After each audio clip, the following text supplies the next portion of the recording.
Here is the way I would need my bug reports to be displayed.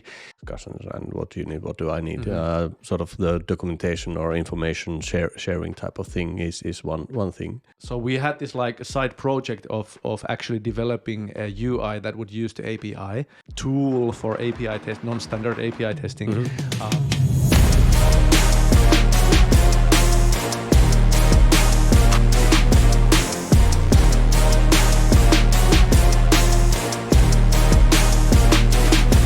So the question of the day.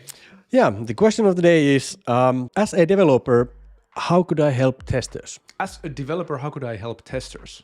That's a high quality question. It is, and I really like the fact that apparently the person, whoever is asking the question, is a developer, and I like that. I like that attitude. As a developer, wants how can to help I? testers? Yeah, that's a rare trait. I haven't seen that a few times, but I would love to see that more. Yeah, more of that. Yeah. So hello everybody and welcome to the TestguruTV, where every week we answer quality questions about software testing and quality assurance, because we are doing mental health work for the software industry. Everybody's so much more happy when software works. The dude sitting next to me, his name is Jani, Tuna, Haikala. He's the ultimate champion of testing. Hello, and here next to me is Antti Niittyviita, a tireless testing advocate, a trainer, a public speaker, and an author. Welcome to the show. Welcome. We totally nailed it. Yeah, we're the best. Professionals. Yeah. Okay, but the question, as a developer, how could I help testers? Yeah. What comes to your mind on that? Different kinds of topics, and the most obvious one, probably you're thinking the same, and in the audience maybe too, but the most obvious one, of course, is the testability kind of approach. And I want to avoid that answer in the beginning. And one of the things that I started to think about aside of the testability is because like testers are serving the development, testers are serving the business. So how could someone make it easier to serve the business or the development?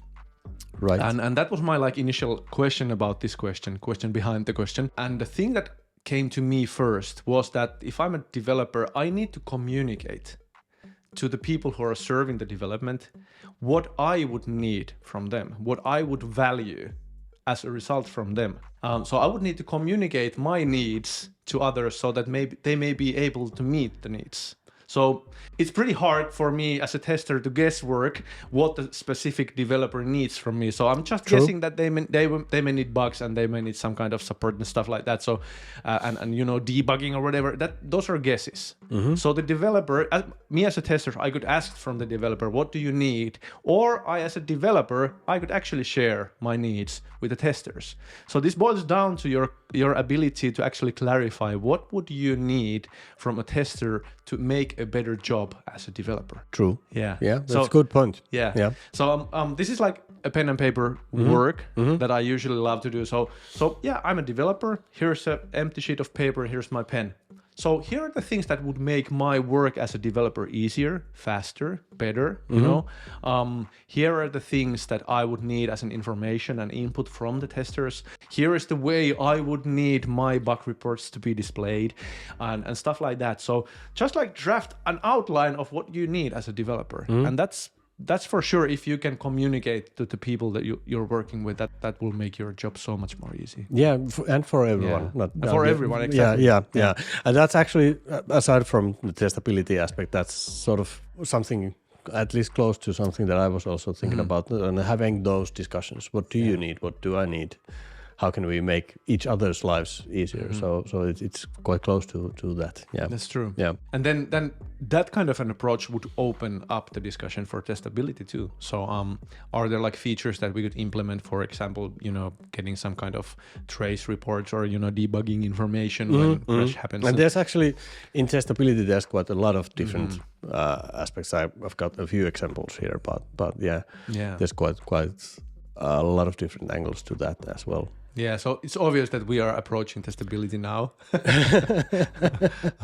Yeah, sounds like it. Yeah, that's true. We're going there. Yeah, But yeah, obviously with related to having those discussions and what do you need, what do I need, sort of the documentation or information sharing type of thing is one thing. It's quite common to hear testers talking about there's not documentation. They don't know how the feature or the software should actually exactly work. Exactly.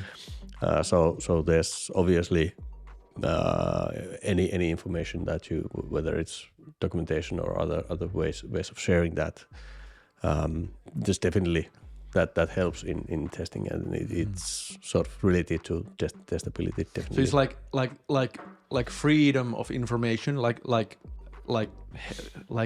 doing things that would allow the information to flow more freely, between stakeholders. Stakeholders being like PM, your developers, your testers, maybe someone in the business, Right. The more information is available, the better usually. But obviously there is like the inverted U curve where you have like too much information and nothing sticks. So but anyways, usually it's about like sharing the information that you have. That's the problem. Usually it's not the too much information. Yeah, it's quite rare to come across with a project where there's too much information available. So true. Yeah. Then obviously tools. Whether it's creating or maintaining testing data, accessing databases, logging, debugging, installations, updates, things like that. Testers actually quite often come across with those situations where they think that they could be an easier way to do something. And then also I would like to say to testers also, I quite often say that you need to speak up whenever you come across with those type of situations. Exactly. So sort of go and tell the developers. They are quite willing to help you with those. But then that's true. For a developer to ask on their own, what could I do in that regard for you? So that would be really sweet. That's true. That brings to my mind one of the like the olden days projects that I was involved in, and we had this like connectivity device that we were developing for laptops. Yeah. Getting a mobile connectivity like a module, and there was like this non-standard kind of an API that we were developing for the drivers. Somehow there was a problem that we weren't able to test all the features, because it didn't actually have a UI.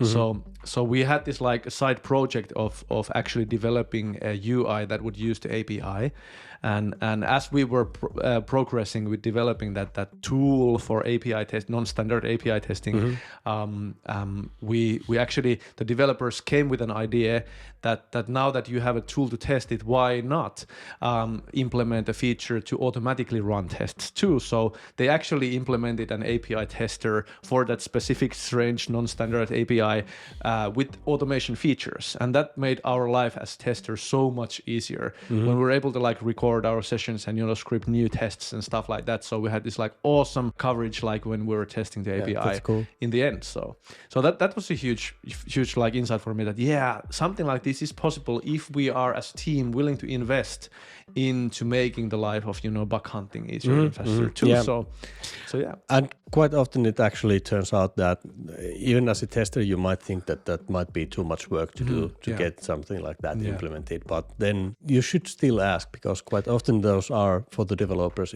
they are quite easy actually to do. Not always, but quite often. Yeah, and that's true.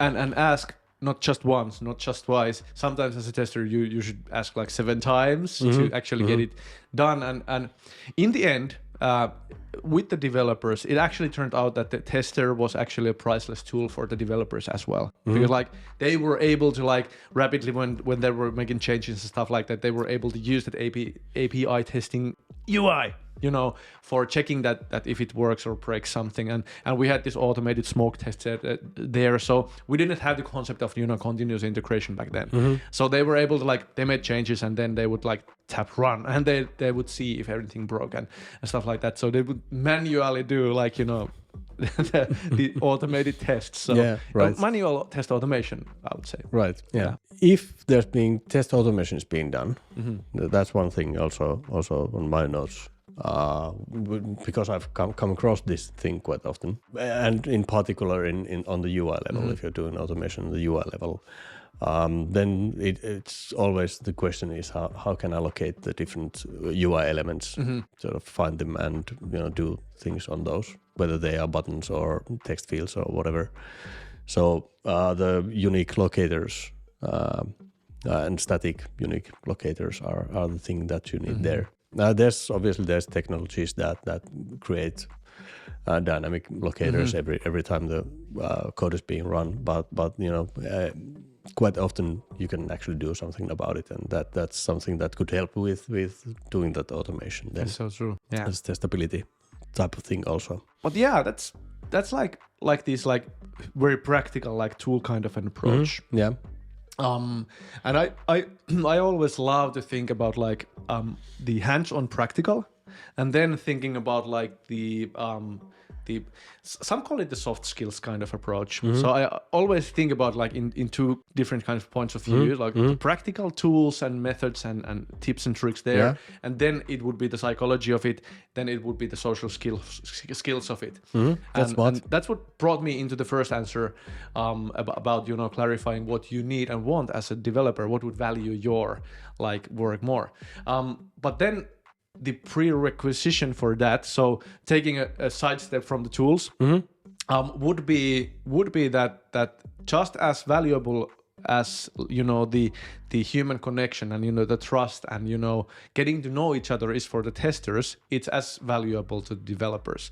So with the developers, if you want to help your testers, try to get to know them and make friends with your testers before you need to leverage your relationship for something difficult. So that's something that's valuable for everybody. Get to know the people you work with and try to make friends with them and build trust before you need to leverage that trust in something difficult. This is like a debate about if this is a feature or a bug or whatever, is it a fixable or can we just live with that or whatever it is. When there is a debate, you are going to end up in a better situation after the debate if you're already friends with someone you're debating with. True. So if you don't know them, if you're not friends, then you probably are going to like undermine your future relationship with them too. So always try to proactively build a relationship with the people you're working with and who are helping you and who you're helping. So that would be my the soft skills approach from the tools. That's a good approach. Yeah, and that we've also seen a few times where the developers are a team of their own and the testers are a team of their own. They don't really interact with each other than through the emphasis there on the relationship building is like it's disproportionate. So it's like it's huge demand for building relationships in that kind of situation. True. So did you have something else on the I see you have like extensive notes on the notepad there. No, that's it's another question I would say. It's like I have my notes on the floor and that's why I keep sneak peeking there. So but that's how it goes. Yeah. We have some preparation here done for the questions. A little, yes. Yeah. But do you feel like we have like covered some of the topics around this question? Some tips for developers for helping testers? I think we've covered it pretty well. Yeah, I'm satisfied too. Just like a quick recap, like something that stick with me was of course like this is actually something that I only just phrased here. The approach into the question from the tools, tips and tricks approach, and then from the soft skills kind of point of view. So the point of view thing is like always think in 2 points of view, your soft skills and your practical hands-on tools. Right. That's my first takeaway for the session. Yeah, good to think with in regards of the relationship wise approach, and then also the testability. Yeah. So that's a good way to. Yeah, and always communicate what you expect, what you need. That would be like the top line there. Yeah. True. Bottom line there. We are Finnish. We are Finns, so English does not always come fluently to us. So hey, if you liked the episode, please hammer gently the like button on your platform, and please don't hesitate to post your questions or takeaways into the comments. And of course, subscribe to the channel because that way we can like spread the love of quality assurance and testing to people who we have not yet met in the context of TestguruTV. So please help us and share the video with someone who may benefit benefit from it. Thank you for joining us and see you in the next episode. Thank you. Bye. Bye.